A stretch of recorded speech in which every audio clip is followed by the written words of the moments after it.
estamos com o Manel Gregório e vamos falar sobre os avieiros. Como surgiu a vinda dos avieiros ao Tejo? Segundo os meus vizinhos mais velhotes que habitavam aqui na aldeia e outros que habitam nas aldeias vizinhas, contaram que os pescadores antigamente, há longos anos atrás, ausentaram-se da vilarearia, porque eram pescadores da vilarearia, mas derivado ao tempo ser mau tempo no inverno, ser muita ondulação e ser perigoso pescar, para o meio de vida era melhor ausentarem-se para outro meio de vida e não ter tanto perigo no mar. O rio é muito mais calmo. Então ausentaram-se para aqui, para o Ribatejo, estas zonas, para vir pescar ao sábel naquele tempo. Porque havia muito sábel naquele tempo, que eu, se quer que eu diga, não me lembro, não tenho memória do tempo do sábel.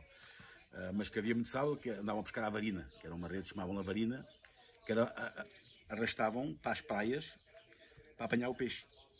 Era vários homens com uma corda a puxar as redes para apanhar peixe, que era o sábel, nesse tempo. O que aconteceu foi que muitos pescadores acabaram por ficar, já não voltar à vilarearia, em diversas aldeias aqui do Ribatejo, até digamos, para a Fazendaria, Alhana, Vila Franca, por aí fora. E então acabaram por ficar e formar famílias. E ao formar famílias, foi daí que começou depois os avieiros. Lá está a palavra avieira, porque avieiros significa vilarearia. Chamamos a nós os avieiros. E então formaram famílias e hoje é o que nós somos também, parte desses avieiros, que vivemos aqui na parte do Ribatejo. E então começaram a construir umas casinhas, portanto, em madeira, que ainda hoje existe algumas tradicionais. E ao princípio viviam em barquinhos também, como eu também fui criado em barcos de início. E formaram aqui as famílias e aqui viveram até à data de hoje. Como as famílias avieiras viviam no barco? Pois, como há pouco falei, que eles viviam no barco, mas eu não expliquei de maneira que eles viviam. Derivado a chegarem aqui às aldeias, não haviam casas para habitar, porque as casas não estavam construídas, tiveram que as construir muito depois. Então a vida deles era viver no barco com os filhos. Portanto, o barco era formado por 3 divisões.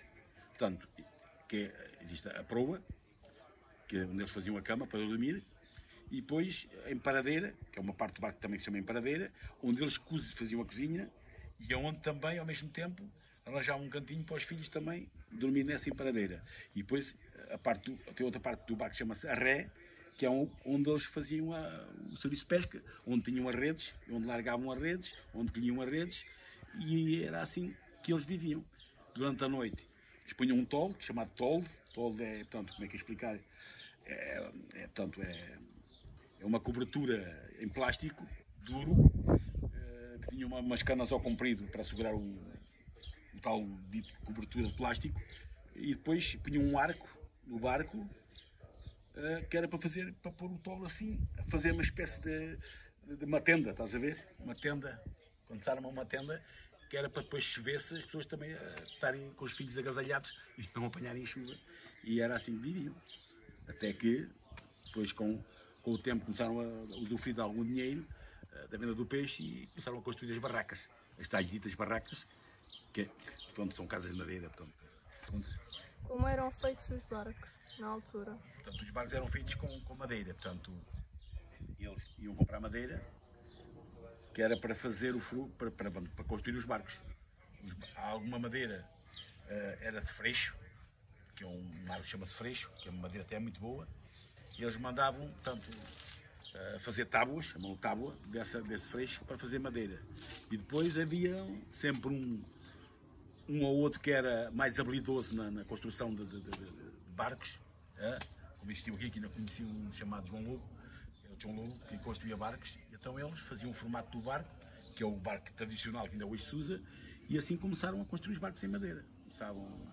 Começavam com o esqueleto do barco, chama-se tal de esqueleto, e depois pregavam as tábuas, faziam o formato, foram pregando com pregos, depois para pôr nas juntas usavam uma estopa, chamava-se estopa, e depois era barrado com uma espécie de alcatrão para vedar a junta, e era assim que os barcos eram construídos.